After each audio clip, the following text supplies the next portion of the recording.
Bem-vindo de volta, bem-vinda de volta a todos nós aqui novamente.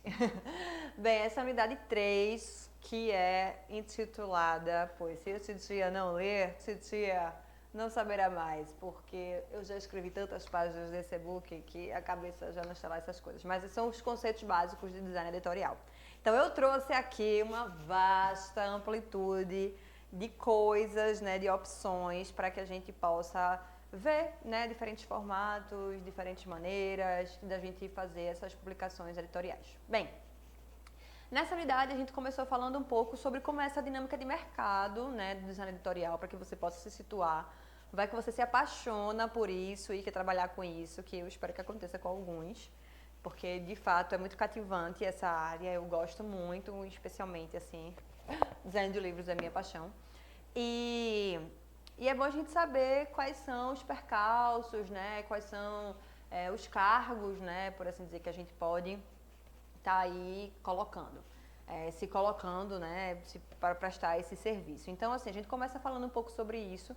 Não é o que a gente vai falar aqui nesse momento, né, na nossa videoaula, mas a gente pode chegar assim, a um cargo de gerência, a gente pode começar como um editor, mas de maneira generalizada eu queria lembrar um pouco desse passo a passo, assim, que não é um passo a passo exclusivo do editorial, né, do capista, né, que é aquela pessoa que faz a capa, que layout a capa de um livro. Não é especialmente só para isso, tá? É uma maneira, é um passo a passo, por assim dizer, mas sempre entre aspas, de que a gente acaba utilizando em todos os projetos gráficos, né? Beleza, a primeira coisa é saber aquilo que a gente vai fazer, né? Mas no editorial é receber esses originais, a editora vai receber esses originais, né?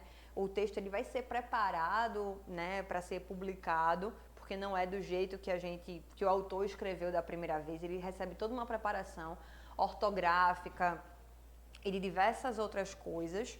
Um editor faz esse trabalho muito bem. Depois nós, né, que somos designers gráficos aqui, vamos receber esse briefing, né, uma maneira geralzona do que o livro aborda, das coisas que ele deve ter, do que ele não deve ter, quais são as inspirações, do que o autor pensou, enfim, essa é uma etapa importante. Depois a gente vai ler, de fato, de direito esse livro. Se for um livro de romance, o ideal é que a gente leia ele por completo. Ai, professora, quando é que isso vai acontecer? Que eu vou layoutar um livro? Bem, então vamos colocar no nosso cotidiano, né? Assim, aplicar a nossa vida prática. Vai fazer um panfleto.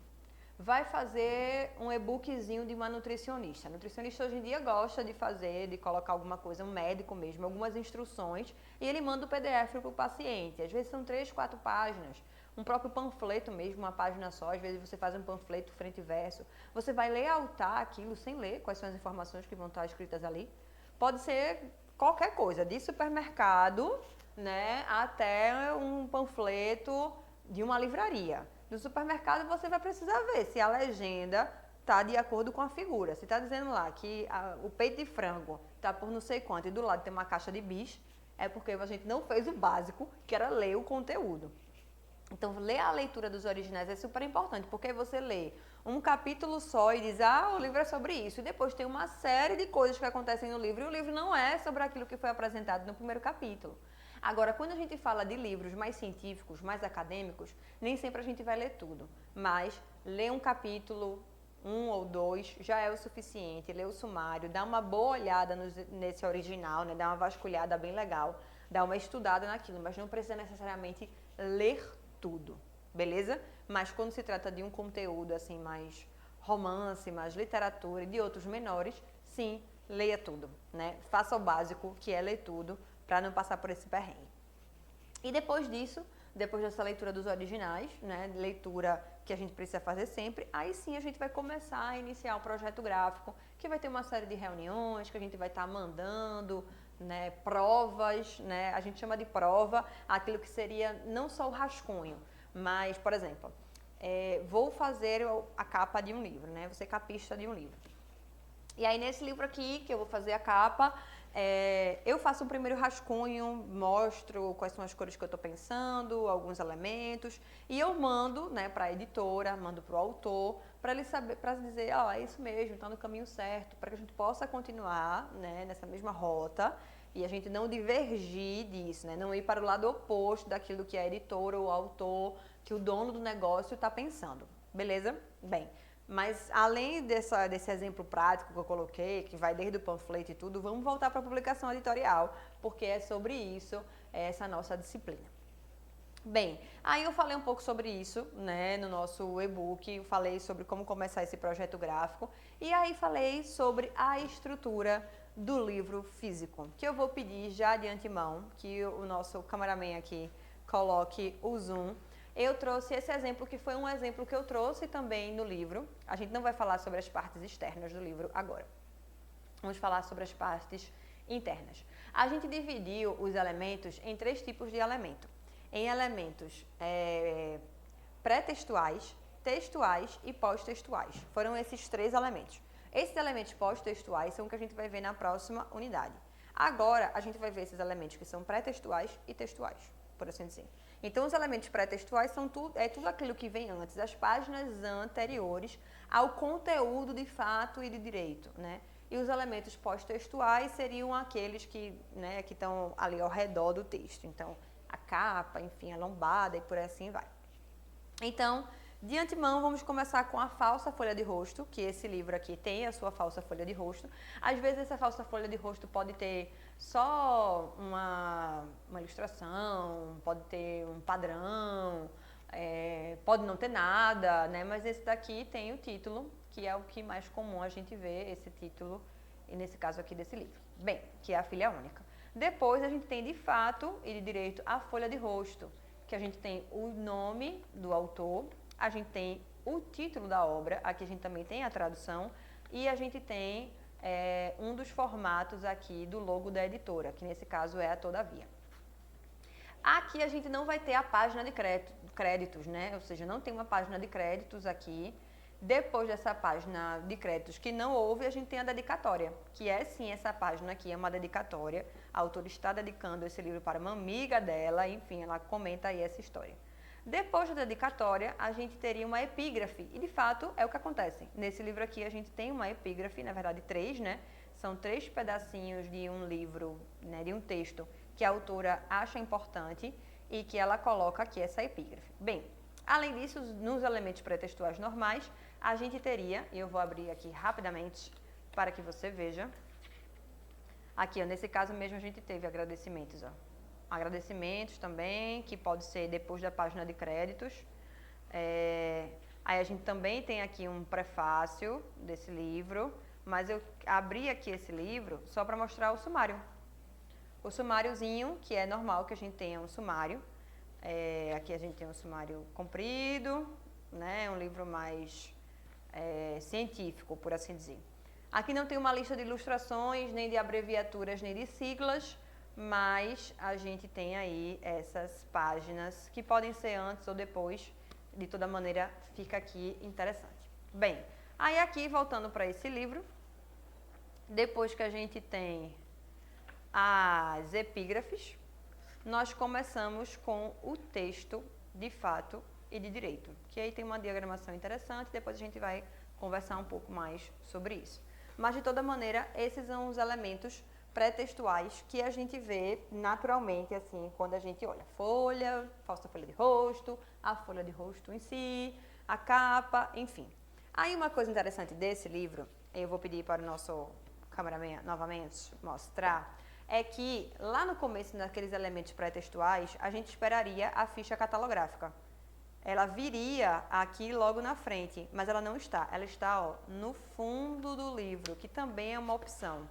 Aí nós temos aqui a ficha catalográfica do livro, com todas as informações necessárias. E por último, o colofão, que mostra qual foi a fonte, né, qual foi a tipografia utilizada, qual é o tipo de papel e qual foi a impressão que teve nesse livro. Então, a gente tem aí uma ficha catalográfica que está num lugar diferente, assim, do que é mais usual. Mas isso também não é um problema, porque, como vocês já viram, a gente pode ter grandes diferenças, né? E isso é o que torna o projeto editorial bem diferente, né? Ter coisas diferenciadas. Aí eu vou abrir aqui esse outro livro de novo, o da borboleta. É um livro da borboleta, belíssimo, inclusive, vou até mostrar. Olha só, Borboletas no Vale do Catimbau. Tem cada borboleta aqui, que depois que você vê essas imagens, eu não sei se você é do tipo do medo da borboleta. Teve uma época que eu fui. Hoje em dia eu estou curada desse mal. Bem, aí a gente tem uma folha mais comum, né, desse livro, que ele tenta andar aí entre um livro de arte, um livro mais científico, enfim, ele às vezes consegue, às vezes não consegue, aí fica no meio do caminho que nem uma coisa nem outra, mas tudo bem. A primeira coisa que eu quero mostrar é o fólio. Nem sempre, eu mostrei um exemplo no e-book, que o fólio fica bem aqui no canto esquerdo superior. Mas o fólio nada mais é do que a paginação. Então ele poderia estar aqui, ele poderia estar aqui no meio. Nunca na medianis, porque senão a gente não vai ter espaço para ver isso. Mas, ó, ele está bem aqui embaixo. O fólio está bem aqui embaixo, que é de uma outra página também, todos estão aqui. Centralizado, né, na parte inferior aí desse rodapé, por assim dizer. Aqui a gente também não tem nesse livro cabeços, que seria uma parte, né, do livro que mostra aquela onde a gente está, né? Mas nesse livro aqui, de Machado de Assis, de 1800, não é de 1800 e alguma coisa, mas ele é bem antigo, você vai ver pelas páginas amarelas. Aí aqui, nesse exemplo de Machado, a gente tem o cabeço, né? Cabeças ou cabeços, que na verdade aqui são os capítulos do livro. Não existem todos, existem alguns, mas nessa página aqui eu trouxe esse exemplo. Em revista também é comum a gente ter cabeços, que ficam mostrando pra gente, inclusive, ó, essa capa aqui, não vou falar sobre esse efeito porque não é o momento.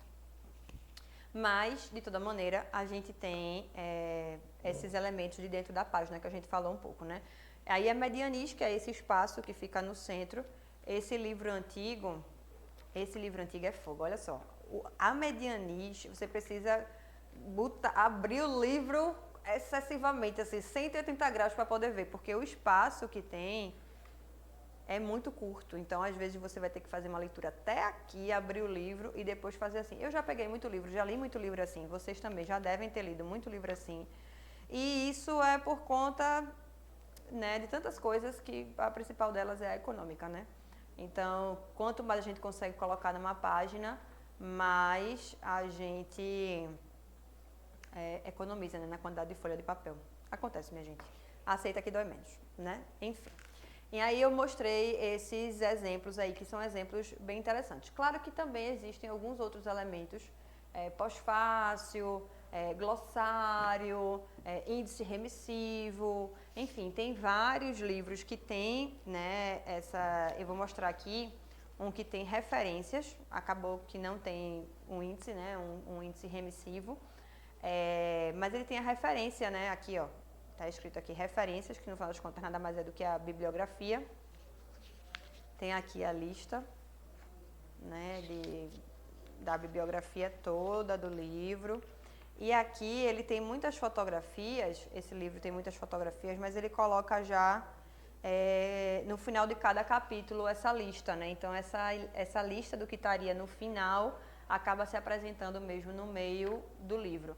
É uma estratégia bem interessante que eu confesso que tenho visto no design editorial mais moderno, por assim dizer, essa coisa de deixar, em vez de deixar essa lista de figuras no começo do livro ou mesmo no final, trazendo já essas informações no meio. Porque o que acontece? Às vezes você está lendo o livro e você precisa saber de onde é aquela fotografia, ou enfim, ou é importante para você determinado item, e aí você tem que sair daquela página que você está, ir lá para o final do livro, ou ir para o começo, enfim.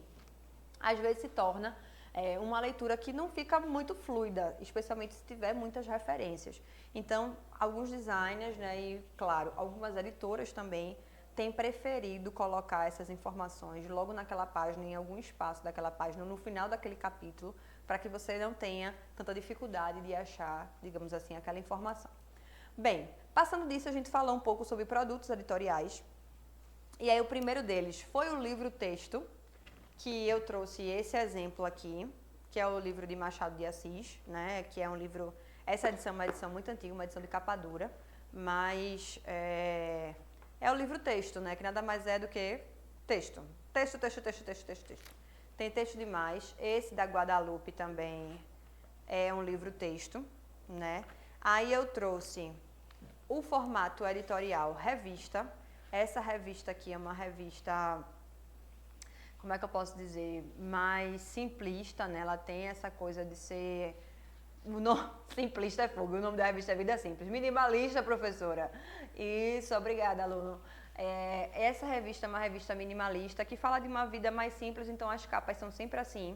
Não tem nada exagerado, não tem nunca um elemento que chama muita atenção, é sempre algo mais fluido. E veja, a revista também tem fotografias, mas é sempre nessa perspectiva de um texto que a gente consegue ler com mais fluidez, com ilustrações, com figuras. E veja, essa revista aqui, ela é completamente diferente dessa revista que é muito mais comercial, que é uma Vogue da vida, onde a gente tem essa coisa da poluição das imagens, né? Que quanto mais informação, melhor. Então, olha só, e olha o espaço que tem entre uma linha e outra, diferentemente da outra revista, da Vida Simples. Então, aqui a gente tem, olha só, quantidade de elementos. Revista de moda tem muito disso, né?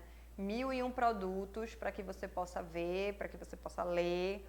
E, enfim, a gente tem muita, muita referência. E a poluição, um pouco da poluição visual que a coisa da revista de moda contempla.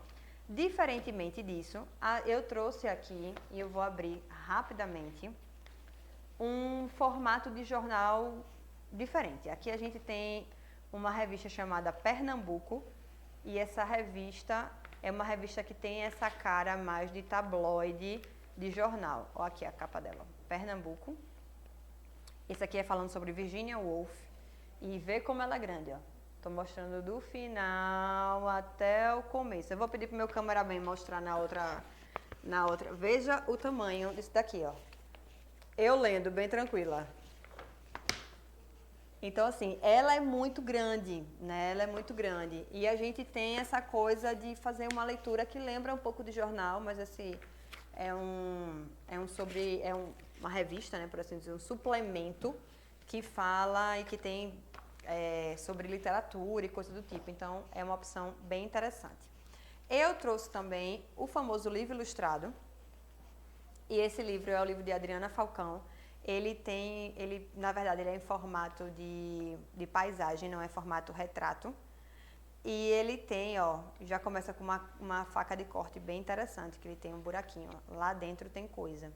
E aí é um livro que, veja, aqui é que está a brochura. Aqui é que está a brochura, aqui do lado. Aqui é colada, inclusive, mas isso é coisa da próxima unidade. Mas aí a gente tem esse livro que é para ler assim, abrindo assim. E aí a gente tem o texto e as ilustrações, enfim. É um livro completamente... Vou pedir para o meu cameraman mostrar também a outra câmera. Ó, é um livro que você vai pegar assim na prateleira, mas você vai ler assim.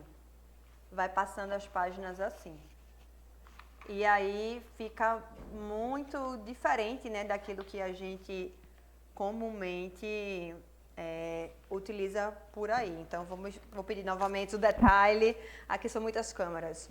O detalhe, aí vê só, tem a história da capitular, ó, uma capitular decorativa, inclusive. E a gente vai lendo o livro de uma maneira completamente diferente. Então, é um livro diferente mesmo. E aí, para acabar, eu trouxe um exemplo dessas Fábulas de Esopo, que é um livro que eu não sei se vocês já viram, mas que é o tal do livro pop-up, que ele se abre. Eu vou pedir para o meu cameraman mostrar aqui, ó. Olha como se abre. Vou botar para cá porque aqui a gente tem outras opções. Então, claro que daí a gente não consegue ver com detalhe, mas as coisas saem, né? Vou mostrar aqui o detalhezinho. As imagens saem, e ó, a gente tem uma aberturazinha aqui, cada uma dessas coisinhas vai abrindo, a gente vai vendo, e aqui a gente tem um sol, ó, que se abre do pop-up. Então, esse livro é um formato também muito diferente. Eu trouxe ainda para concluirmos esse livrinho super pequenininho, olha só, ninguém diz, né? E você vai abrindo ele assim, ele falando sobre poesia, e no final se abre a história da própria concha, que é a história que está escrita aqui. Essa galera, inclusive, é daqui mesmo, é a Castanha Mecânica. Eles são daqui de Pernambuco, é de Paulista, e o pessoal gosta de fazer uns produtos editoriais bem diferentes. Eu acho incrível isso que os meninos fazem, o trabalho é muito legal. E aí começa, ó, a concha é permuta. E o último, para não dizer que eu não falei das flores, é um último exemplozinho, vou abrir aqui, que é um outro formatozinho de livro, olha só. Um mini livro, minha gente, olha o tamanho em comparação à minha mão. E olha como ele vai abrindo. São opções diversas de formato de publicações editoriais que a gente tem. Então, nunca diga que você não vai conseguir publicar algo, pois é possível, sim, de ser publicado, como esse exemplo que eu trouxe aqui para vocês. Basta um pouco de criatividade.